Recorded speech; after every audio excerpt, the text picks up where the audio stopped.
کم از کم پاکستان کو آگے لے جانے کی بجائے یہ 10-20 سال پیچھے لے گئے ہیں. اور میرا خیال ہے کہ خان صاحب نے جتنے بھی ان کے ہتھ کنڈے تھے وہ آزما چکے ہیں. ہم سے اور زیادہ کیا کریں گے؟ ندیم صاحب بغیر کسی جرم کے سزائے موت کے قیدیوں کی چکی کاٹ آئے ہیں اور بدترین ان کی انتقامی کارروائیوں کا مقابلہ کر کے سرخرو ہو کے وہ باہر نکلے ہیں. تو اس سے آگے ہمیں اب کوئی کالا پانی تو نہیں بھیج سکتے. مجھے یہ لگتا ہے کہ یہ جیسے وہ محاورہ ہے نا کہ کہنا بیٹی کو اور سنانا بہو کو. یہ جو اپوزیشن کو پکار کے گالم گلوچ کر رہے ہیں ان کا مخاطب شاید کوئی اور ہے، کیونکہ اپوزیشن سے تو جتنا کیے رگڑا لگا سکتے چاہ رہے ہیں کہ وہ جو زنجیر کی بھی بات کر رہے ہیں وہ اب وہ اسٹیبلشمنٹ کو پیغام دے رہے ہیں، ادھر کسی خاص شخصیت کو پیغام دے رہے ہیں کہ ٹھیک ہے اگر یہ معاملہ سیاسی طور پر حل ہو جاتا ہے جس طریقے سے کہا گیا ہے کریں تو پھر دیکھ لیں گے. دیکھیں نا، یہ مجھے یہی ہے کہ اپوزیشن کے علاوہ ہی کسی کو کہہ رہے ہیں، کیونکہ ہمارے ساتھ تو جو کچھ کرنا تھا کر لیا. بدترین جھوٹے مقدمے قائم کیے گئے. وہ کہہ رہے ہیں آپ سے پیسے برآمد کر رہے ہیں اور پھر میں نے اس کے پیسے برآمد کر کے وہ جو مہنگی بجلی آپ نے لگائی ہے وہ سستی کرنی. مجھے بتائیں نا 4 سال کس نے روکا تھا؟ کیا جو 4 سال میں یہ کام نہیں کر سکے وہ سال 6 مہینے میں کر لیں گے بالفرض اگر یہ رہ بھی جاتے ہیں؟ تو لہٰذا یہ اس وقت ملک کو انتشار کی طرف لے کے جا رہے ہیں. عمران نیازی صاحب کا ندیم صاحب آج سب سے بڑا جو پرابلم ہے کہ وہ ایک بہت ہی ضدی، انا پرست اور نفرت سے بھری ہوئی شخصیت ہیں. وہ آج بھی 2014 کے کنٹینر پہ کھڑے ہیں. پاکستان کو جتنا انہوں نے انتشار میں دھکیل دیا ہے، ہمارے جو معاشی بحران ہیں، ہمارے جو سفارتی بحران ہیں، ہمارے جو اندرونی بحران ہیں، ان میں ہمیں آج قومی یکجہتی کی ضرورت ہے. جو خطرات ہمارے گرد و پیش میں ہیں، پاکستان کو آپ آپس میں انتشار میں ڈال کے لڑا کے کیا ان کا مقابلہ کر سکتے ہیں؟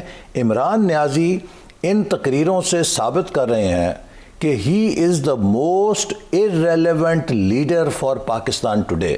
جو شخص پاکستان میں اس طرح کا بارود پھینک رہا ہو، اس طرح کی گالی گلوچ کر رہا ہو، اس طرح کا انتشار پھیلا رہا ہو، وہ کم از کم پاکستان کو لیڈ کرنے کے اہل نہیں. آپ کو یہ نہیں لگتا کہ ظاہر ہے کہ عمران خان صاحب جو ہیں، جو آج انہوں نے کراچی میں کہا ہے، ظاہر ہے اب انہوں نے حافظ آباد جانا ہے اور ان کے جو جلسوں کے پروگرام ہیں ہم نے یہ دیکھا ہے کہ وہ پھر اس سے بات آگے جاتی ہے.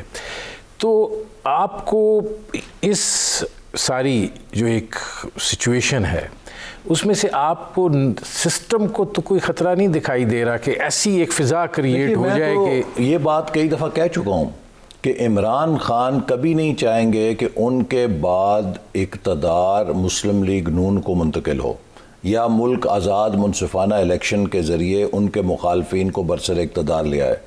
2 طریقوں سے. ایک یہ ہے کہ اگر ایسا ہوا تو ان کی سیاست اور ان کا پورا نیریٹو جو ہے وہ فلیٹ ہو جائے گا، وہ ایک برباد ہو جائے گا. چونکہ اگر قوم دوبارہ مسلم لیگ نون پہ اعتماد کا ووٹ دیتی ہے تو اس کا مطلب ہے کہ ان کے 20 سال کا نیریٹو تباہ ہو جائے گا. دوسرا، جو کرپشن ان کے دور میں ہوئی ہے اس کے احتساب سے بھی یہ ڈرتے ہیں اور اسی لیے آپ نے دیکھا کہ انہوں نے نیب ترمیمی آرڈیننس جاری کیا جس میں کہا جی کہ ہماری حکومت سے کوئی سوال نہیں پوچھ سکے گا، ہمارے کابینہ کے فیصلوں کو کوئی نہیں پوچھ سکے گا. تو عمران صاحب جو ہیں وہ بجائے اس کے کہ اس ملک میں آزاد منصفانہ الیکشن ہو، وہ چاہیں گے کہ اس طرح کا انتشار پیدا ہو جس کے بعد پاکستان میں کوئی غیر جمہوری اقدام کی طرف ملک چلا جائے. یہ ان کی کوشش ہوگی اور میں اس پہ کنونسڈ ہوں. اور ہمارے جو قومی ادارے ہیں ان کا فرض ہے کہ وہ اس سازش سے چوکنے رہیں اور کسی ایسی سازش کا یا جو ٹریپ ہے اس میں نہ آئیں کہ جس سے ملک مزید کسی کھائی کے اندر چلا جائے. ناظرین، سیکرٹری جنرل مسلم لیگ نواز احسن اقبال سے ہماری گفتگو جاری ہے. وقت ہوا ایک مختصر سے کمرشل بریک کا. ملتے ہیں اس وقفے کے بعد.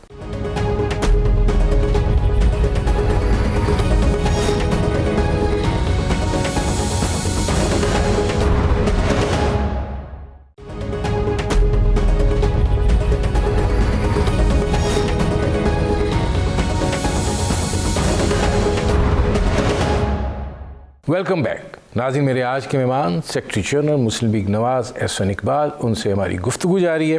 احسن اقبال صاحب، جو میں نے بریک پر جانے سے پہلے سوال پوچھا اس کو میں ذرا اس سے بھی کمبائن کرنا چاہ رہا ہوں چونکہ آپ بھی اس جلسے میں کل موجود تھے جہاں پر آصف علی زرداری صاحب نے خطاب کیا اور اس کے اندر انہوں نے 2 یا 3 دفعہ ایک بات کہی اور وہ بات یہ تھی مائنس سلیکٹڈ.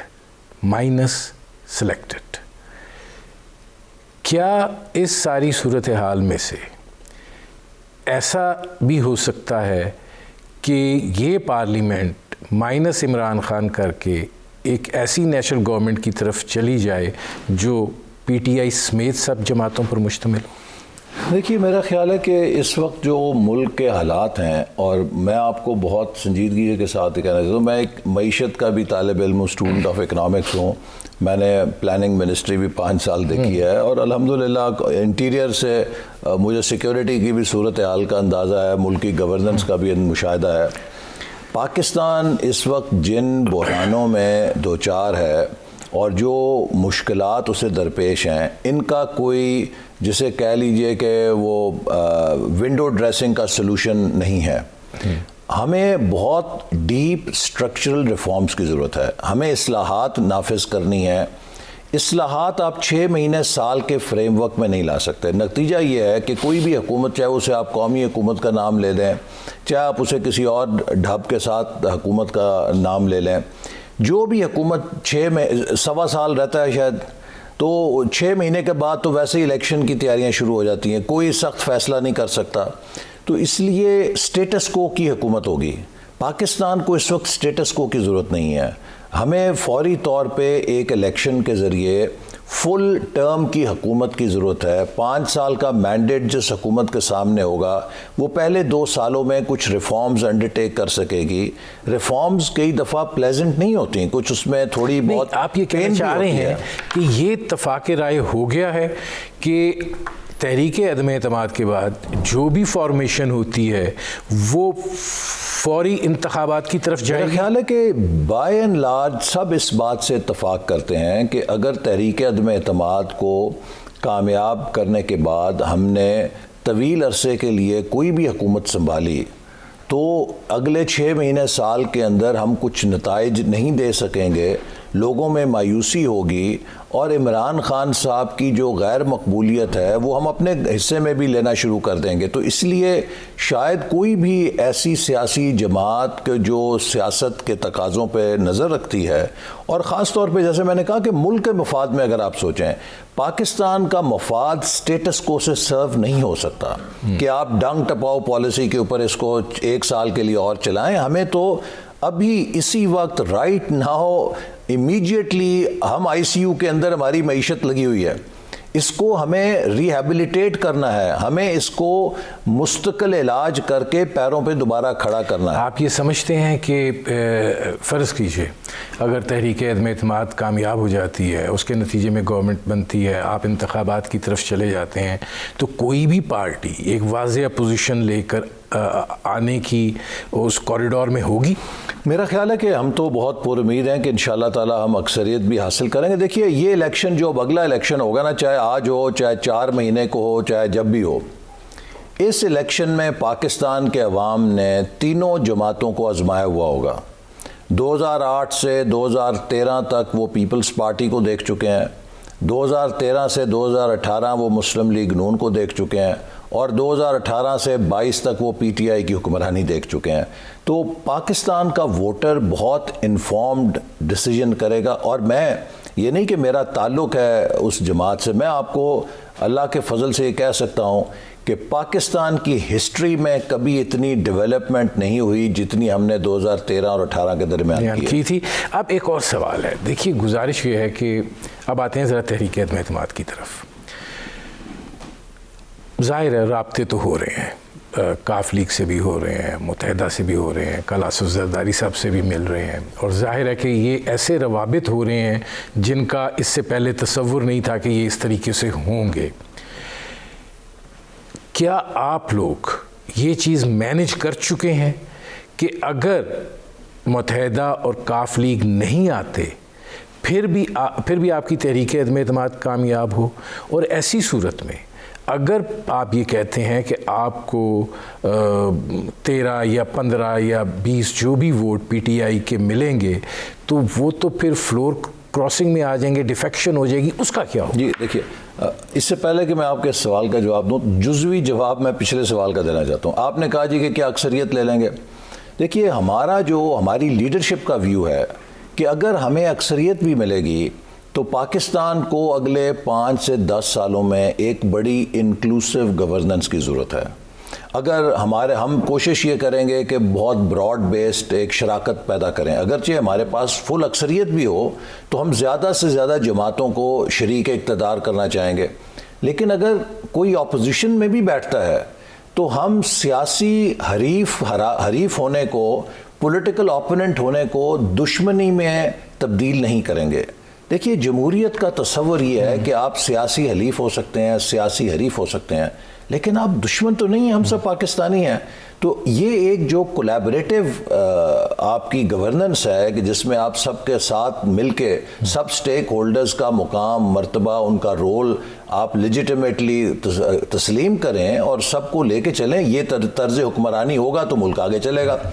دوسری بات آپ نے جو کی کہ اگرچہ الحمدللہ ہمارے پاس نمبرز ہیں اور حلیف جماعتوں کے علاوہ بھی, ہماری کوشش یہ ہے کہ یہ جو تحریک عدم اعتماد ہے اس کو ہم جتنا براڈ بیسڈ سپورٹ سے لے کر آئیں, اس پہ ایک جتنا قومی اتفاق رائے ہو وہ ہمیں کارآمد ہوگا. الیکشن کے لیے بھی, ایک آزاد منصفانہ الیکشن کے لیے بھی ہمیں کنسنسس چاہیے, اور اس کے بعد جو میں نے کہا کہ ہم ایک ماحول ایسا بنانا چاہتے ہیں کہ جس میں ہم سیاسی طور پہ اگر اختلاف بھی رکھیں لیکن ایک آپس میں ملک کی خاطر کام کرنے کی صلاحیت کو بھی برقرار رکھیں. اب وہ جو ڈیفیکٹ کریں گے, جی جو ڈیفیکٹ کریں گے, سب سے پہلی بات یہ ہے کہ وہ ڈیفیکشن کلوز تب لاگو ہوتی ہے کہ جب کاز اس کا پیدا ہو. اگر وہ ووٹ دے گا, یہ اس کا حق ہے کہ وہ ووٹ دے سکتا ہے, اس کے بعد اس پہ پینلٹی کے طور پہ اس کی نااہلی کی پروسیڈنگ شروع ہوگی, اور وہ جو نااہلی کی پروسیڈنگ ہے اس میں بھی دیکھا جائے گا کہ کس بنیاد کے اوپر اس نے ووٹ کو اختلاف میں دیا یا برخلاف دیا. تو یہ اس میں کچھ ٹائم لگتا ہے جو لیگل پروسیڈنگ ہے. اب یہ جو نااہلی ہے, میں ایک سیریس کنوٹیشن کی طرف جانا چاہ رہا ہوں, یہ کس شک کے تحت ہوگی؟ 62 63 جی, جو آئین کی وہ جو فلور کراسنگ ہے, لوگ اس کے لیے تیار ہوں گے کہ وہ 5 سال کے لیے نااہل ہو جائیں آپ کی تحریک عدم اعتماد کو سپورٹ کرنے کے لیے؟ نہیں, آپ نااہل نہیں ہوتے, ڈی سیٹ ہو جاتے ہیں. You lose your set.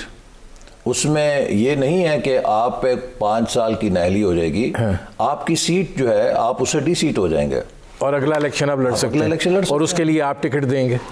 وہ اگر اس امیدوار کا میرٹ ہوگا تو نہیں, آپ نے کوئی یقین دہانی تو کرائی ہوگی نا. ظاہر ہے وہ اس طریقے سے تو نہیں آئیں گے آپ کے پاس کہ بغیر کسی فائدے کے ووٹ دے دیں, کیونکہ اس سے پھر آگے میں نے آپ سے ایک سوال پوچھنا ہے, لیکن مجھے ایک بریک لینا پڑ رہا ہے. ناظرین, ہماری گفتگو جاری ہے, وقت کو ایک مختصر سے کمرشل بریک کا, ملتے ہیں اس وقفے کے بعد.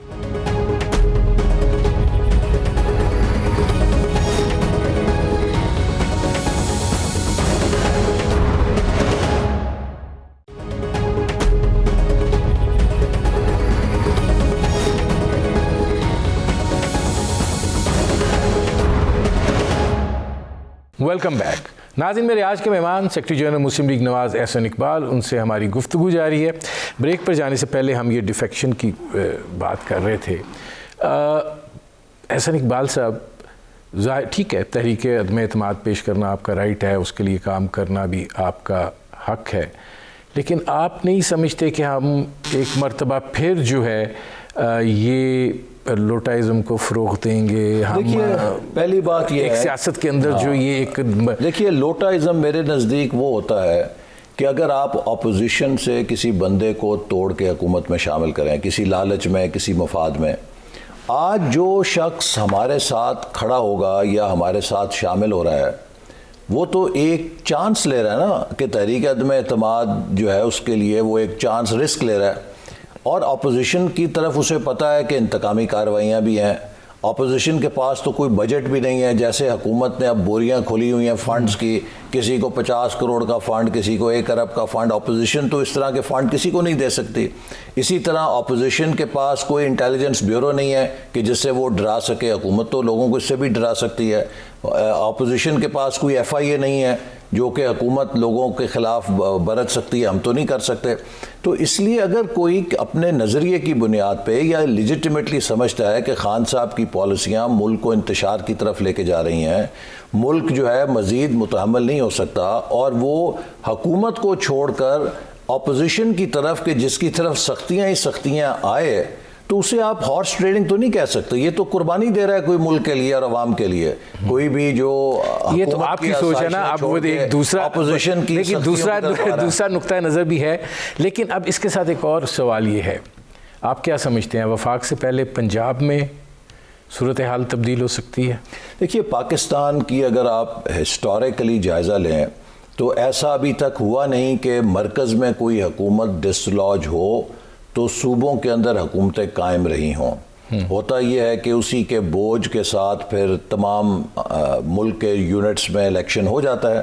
لیکن اگر ایسا نہیں بھی ہوتا تو کوئی مذائقہ نہیں. ہم تو سمجھتے ہیں کہ اس وقت ملک کا جو پیرالسس قومی سطح پہ ہے اسے ختم ہونا چاہیے. جہاں تک پنجاب کا تعلق ہے، پنجاب میں یہ حکومت مصنوعی طور پہ قائم ہوئی. آپ کو پتہ ہے 2018 میں پنجاب کے عوام نے مسلم لیگ نون کو سب سے بڑی جماعت کے طور پہ مینڈیٹ دیا تھا.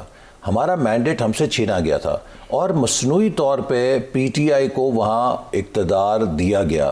تو لہٰذا اب اگر اوپر کی چھتری ہٹے گی تو قدرتی بات ہے کہ پنجاب کے اندر بھی جو ایک مصنوعی قلعہ بنایا گیا تھا، ریت کا قلعہ بنایا گیا تھا، وہ منہدم ہوگا. اب اس میں جو صورتحال ہے وہ یہ ہے کہ اس وقت جو پاکستان تحریک انصاف کے اندر بھی ہمیں ایک توڑ پھوڑ دکھائی دے رہی ہے، جہانگیر ترین ہے، علیم خان ہے. کیا جہانگیر ترین جو ہیں اور علیم خان جو ہیں وہ اپنے ساتھ کی گئی زیادتیوں کا سکور سیٹل کریں گے، یا یہ کہ اگر عمران خان صاحب پنجاب کی صورتحال کو سنبھالنے میں کامیاب ہو جاتے ہیں اور یہ سسٹم انٹیکٹ رہ جاتا ہے تو اس کے پھر اثرات وفاق پر آپ کو لگتا ہے پڑیں گے اور آپ کی جو تحریک عدم اعتماد کی کوشش ہے وہ کمزور پڑے گی؟ نہیں، دیکھیے، پنجاب تو خود اس وقت ڈیسٹیبلائز ہو گیا ہے. وہاں سے مرکز کی طرف تو اثرات نہیں آ سکتے، لیکن اس وقت مرکز میں جو عمران خان صاحب کی حکومت کے پیر اکھڑے ہیں اس سے پنجاب کے اندر ان کا سارا نظام ڈسٹرب ہو گیا ہے. اور اب وہاں پر آپ دیکھ رہے ہیں مختلف دھڑے بن چکے ہیں، اور خان صاحب کے لیے اب ایزی نہیں رہا کہ اگر عثمان بزدار صاحب کو وہ ریپلیس کرتے ہیں تو جو مختلف دھڑے ہیں وہ سب کہہ رہے ہیں کہ ہمیں نہیں، اس کو نہیں، تو اس کو آپس میں ایک بڑی آئدر اور کی کشمکش جاری ہے کہ ان کے لیے آسان نہیں ہوگا کہ کسی ایک کو اگر وہ متبادل کے طور پہ لاتے ہیں تو باقی لوگ ناراض ہو جائیں گے. یہ سب کچھ اس لیے ہے کہ پنجاب میں ایک مصنوعی غیر حقیقت پسندانہ سیٹ اپ آیا تھا، اور جب مرکز کی چھتری اوپر سے ہٹ رہی ہے تو وہ جو کانٹرڈکشنز پنجاب میں اکٹھی کی گئی تھیں وہ اب ایکسپوز ہو رہی ہیں. آپ کیا مسلم لیگ نواز جو ہے وہ پہلے انتظار کرے گی وفاق کا، یا آپ یہ سمجھتے ہیں کہ پنجاب میں اگر آپ کے روابط ہو رہے ہیں یا رابطے ہوں گے، جہانگیر ترین صاحب لندن میں ہے، تو آپ کسی مسلم لیگ نواز کے علاوہ کسی کو وزارت اعلیٰ کے اوپر کمپرومائز کر سکتے ہیں؟ دیکھیے، اب تو انتظار کرنے کی بات نہیں ہے. اب تو ہم فائل کر چکے ہیں نو کانفیڈنس موشن مرکز کے اندر. نہیں، وہ تو ہے. میں یہ کہہ رہا ہوں کہ جو وہاں کی صورتحال ہے وہاں پہ آپ کمپرومائز کر سکتے ہیں. دیکھیے، ابھی وہ ایک ایوالونگ صورتحال ہے، اور میرا خیال ہے کہ ابھی اس کے اوپر قبل از وقت ہوگا کوئی کہا جائے، لیکن ہم اس کا بہت کلوزلی واچ کر رہے ہیں. اور جو بھی کوئی ایسا فیصلہ کہ جس سے ہمیں ملک کے اندر تبدیلی لانے میں مدد ملے، ہم سیاسی لوگ ہیں اور ہم کوئی سیاسی فیصلہ ایسا کریں گے جو ملک کے مفاد میں ہو، جو ہماری جد و جہد ہے اس کو سپورٹ کرے. لیکن ابھی ذرا قبل از وقت ہے چونکہ ایک ایوالونگ سچویشن ہے پنجاب کے اندر. کیا پرویز الہی صاحب سے آپ کے معاملات اس لیے نہیں بنے کہ آپ تیار نہیں تھے ان کو وزارت اعلیٰ دینے کے لیے؟ تو آپ کے لیے اہم ہیں ان کے جو 5-6 ووٹ ہیں؟ دیکھیے، ہمیں تو جیسے میں نے آپ کو شروع میں بھی انڈیکیٹ کیا، ہم آؤٹ آف وے جا رہے ہیں، اگرچہ ہمارے نمبر پورے تھے لیکن اس کے باوجود ہماری کوشش ہے کہ ہر حکومت کی حلیف جماعت ہمارے ساتھ شامل ہو تاکہ ایک براڈ بیسڈ کنسنسس ہو۔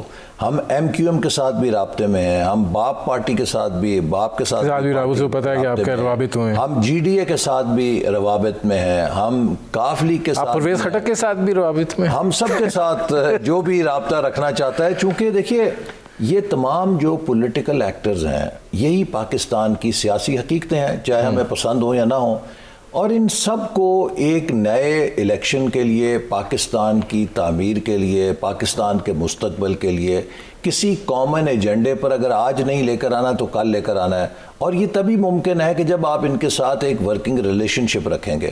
پاکستان ایسے نہیں چل سکتا اوئے فلانا ہے، اوئے تو فلانا، اوئے تو فلانا۔ بھئی پاکستان آج جہاں کھڑا ہے، میں آپ کو دعوے سے کہہ سکتا ہوں کہ کوئی ایک لیڈر، کوئی ایک جماعت یا کوئی ایک ادارہ تنہا پاکستان کو ان بحرانوں سے منزل مقصود پہ نہیں لے کے جا سکتا۔ ایک آخری سوال، نواز شریف صاحب جو ہیں جب تحریک عدم اعتماد کامیاب ہوگی تب واپس آئیں گے یا وہ اس دن آئیں گے جس دن نئے انتخابات کا اعلان ہوگا؟ دیکھیے نواز شریف صاحب کی واپسی جو ہے ان کے ڈاکٹرز کی رائے کے ساتھ مشروط ہے، اور جس وقت ڈاکٹرز سمجھیں گے کہ وہ وطن واپس جانے کے لیے اور وہاں کے حالات میں ان کی صحت کو کوئی خطرہ نہیں ہوگا تو جب بھی انہیں اجازت دیں گے وہ ایک دن ضائع کیے بغیر واپس آ جائیں گے۔ تو آپ کو کیا لگتا ہے کہ وہ زیادہ اپروپریٹ ٹائم ہے جب نئے انتخابات کی تاریخ اناؤنس ہو، وہ واپس آئیں، جیل جائیں؟ ان کی واپسی کا تعلق سیاسی واقعات سے نہیں ہے، ان کی واپسی کا تعلق جو ہے ان کی صحت کے ساتھ ہے، اور ان کو وطن واپسی پہ کس قسم کے حالات کا سامنا کرنا پڑے گا اس سے بھی ہے۔ چونکہ دیکھیے جب وہ جیل میں تھے تو اس حکومت نے ان کو میڈیکل سہولتیں ڈینائی کیں، اس حکومت نے ان کو اس حد تک حالات میں رکھا کہ وہ ڈی ہائیڈریٹ ہو کے ان کو دل کا دورہ پڑا اور انہیں ایمرجنسی کے طور پہ وہاں سے ایویکیویٹ کرنا پڑا جیل سے، ان کو اس حالت میں رکھا کہ ان کو ڈاکٹرز کو ٹیسٹ کرنے کی اجازت نہیں دی گئی، حتیٰ یہ کہ ان کے پلیٹلیٹس جو ہیں خطرناک حد تک ڈراپ ہو گئے۔ تو اس لیے یہ سارے ممکنہ خطرات ہمارے پیش نظر ہیں۔ ٹھیک ہے ناظرین، میرے پروگرام کا وقت ختم ہو رہا ہے، بہت شکریہ احسن اقبال صاحب۔ یہ تھے سیکرٹری جنرل مسلم لیگ نواز احسن اقبال، آپ نے ان کی گفتگو سنی۔ اب تک کے لیے اتنا ہی، اجازت دیجیے، اللہ حافظ۔